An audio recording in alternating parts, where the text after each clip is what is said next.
Hello everyone! Welcome back to my channel, and for today's video, merong mga nag-request nito. Actually, ang tagal ko na siyang gustong review and it's been a while since they sent this to me. These are the cushions from Chuchu Beauty and I have all the 6 shades and pati itong dalawang shades sa kanilang loose powder. So yes, we will be reviewing this today, kaya without further ado, let us start. First of all, let's talk about the packaging. Nasa ng Chuchu Beauty nung high school ako. I'm sure kung nung high school ako, college, kung available na itong mga products na to, ito yung mga laging nasa bag ko. It's so cute. At the same time, they are affordable. So this is how the cushion looks like. Actually, maganda yung packaging niya. May pagka-bulky since it's a cushion. Pe-press nyo lang siya to open. So hindi siya mahirap buksan. Of course, there's a mirror. And ito guys, yung pinaka-cute sa lahat. Ngayon lang ako nakakita ng heart-shaped na puff.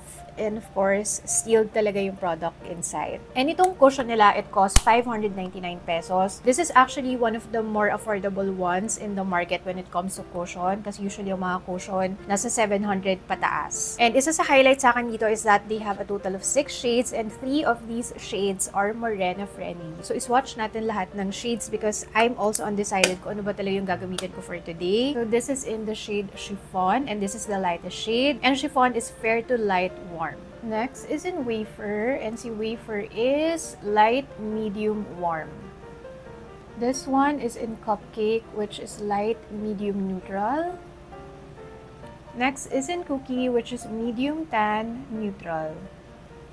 This is in brioche, which is medium to tan, warm.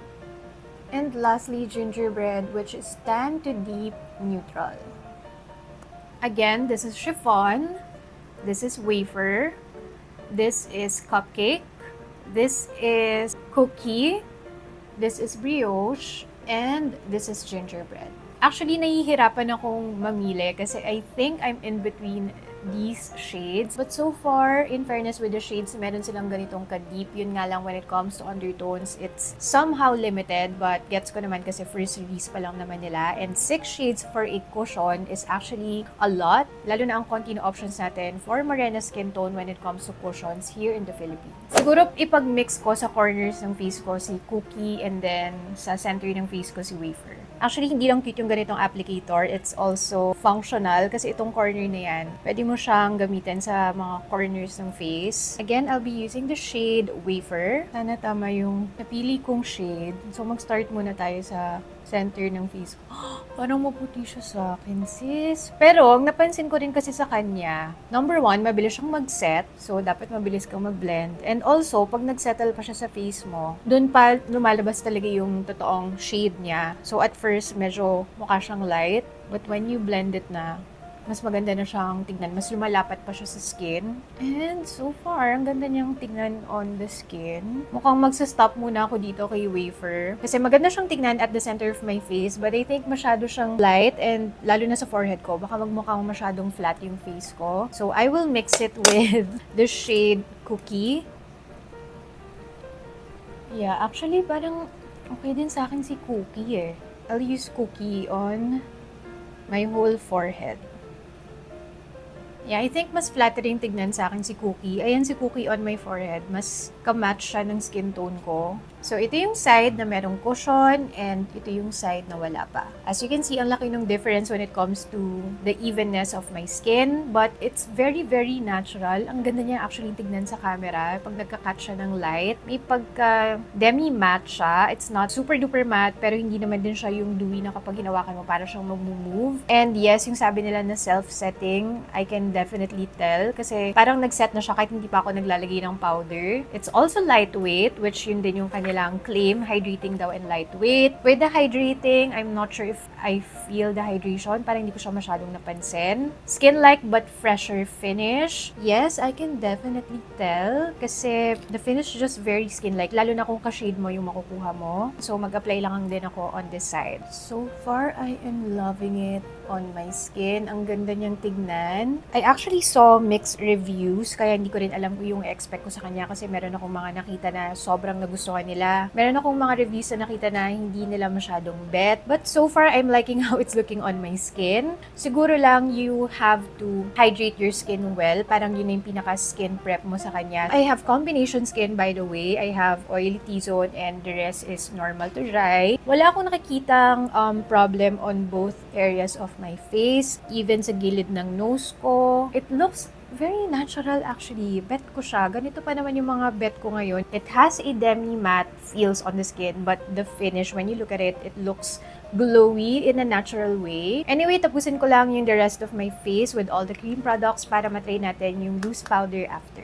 So, off-cam, naglagay lang ako ng concealer, blush, and lip tint. That's it. Hindi na ako naglagay ng cream bronzer para talagang matest out natin yung cushion itself lang as my base. And of course, now we need to set our face. Again, I have here two of the shades nung kanilang Yummy Yum Skin. Ang cute no Yummy Yum. Yummy Yum Skin Loose Powder. I have the shade Oat and Almond. Actually, ang cute din nung packaging niya. Ganyan lang siya kanipes. If this is nice, this is actually something that I can bring with me when I travel. When you open it, ganyan siya. So, ayan. So, ganyan siya, guys. So, wala siyang stopper, unfortunately. But, heart-shaped din yung puff niya, which is so cute. This only cost 299 pesos for a loose powder. Mura na siya actually, siguro din because this is only 6.5 grams. So, just so you can see yung difference ng dalawang powders, yung nasa left, this one is in oat. It's definitely lighter. And this is in almond, which is obviously deeper. Pero kapag binlend na siya actually sa skin, wala na silang masyadong difference. So, ito si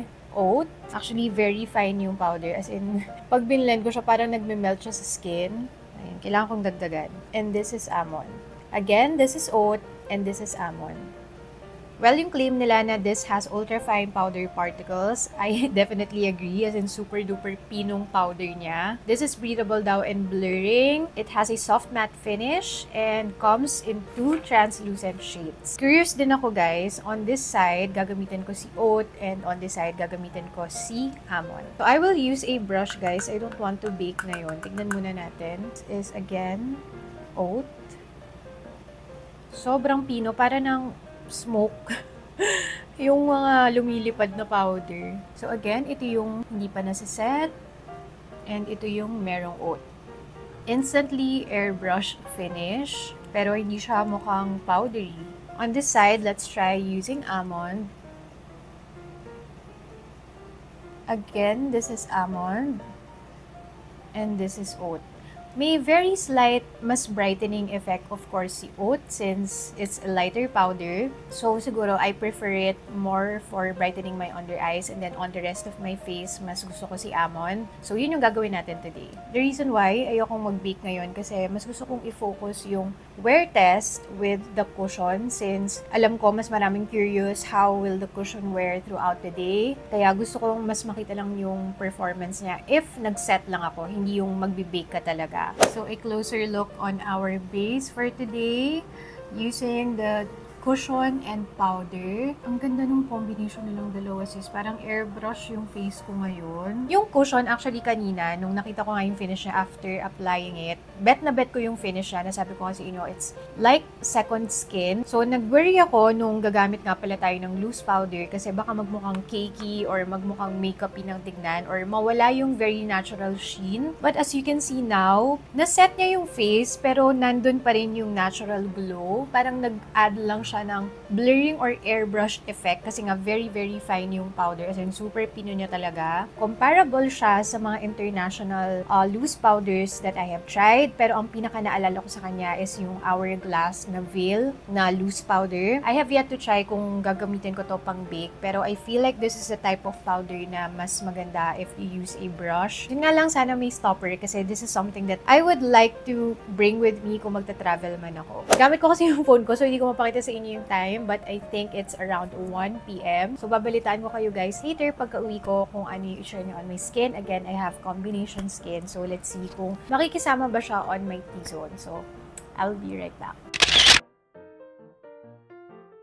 Okay, I am back. and galing po kami sa labas, kakauwi lang namin, and it's currently, nanghiram pa ako ng phone para sa time check. It's currently 11:14 in the evening. More than 8 hours na di hamak itong base na nilagay natin. So far, this is how it's looking on my skin. Actually, bet na bet ko yung itsura ng skin ko throughout the day. Andyan pa rin yung natural sheen niya. And hindi ako nakaka-feel ng lagkit at all. And siya yung type ng base na makakalimutan mo na naglagay ka nga pala ng something na merong coverage kasi ganun siya ka-lightweight. So, let's see if gaano kadami kung meron man yung oil na makuha natin. Pero, so far, very, very minimal. Ganyan lang. Dito, wala guys, ayan oh. Wala siyang masyadong nakukuha here sa forehead. Kasi, ang una nag-oil up sa akin talaga is nose, tapos sumusunod tong area na yan, tapos yung buong noo na. Pero, as of now, yung nose ko lang yung nag-oil and it's not as bad as kung naalala nyo or kung napanood nyo yung review ko dun sa Happy Skin na Skin Tint. Mas konti pa rin to.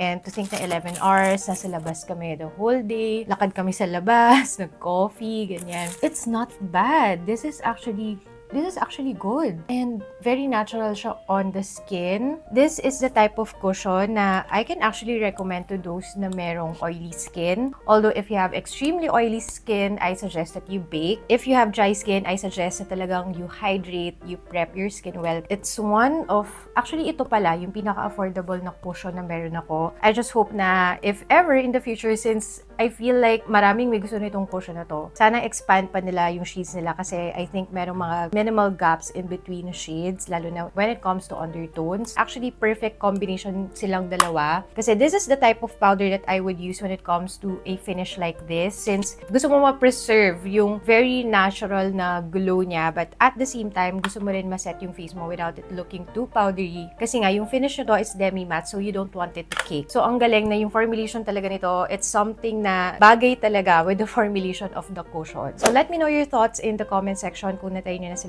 para rin matuto yung ibang makakabasa sa mga experiences nyo. Yun lang guys, thank you again so much for watching, and kung di pa kayo nakasubscribe, you might want to consider subscribing to my channel. Stay safe and stay healthy guys.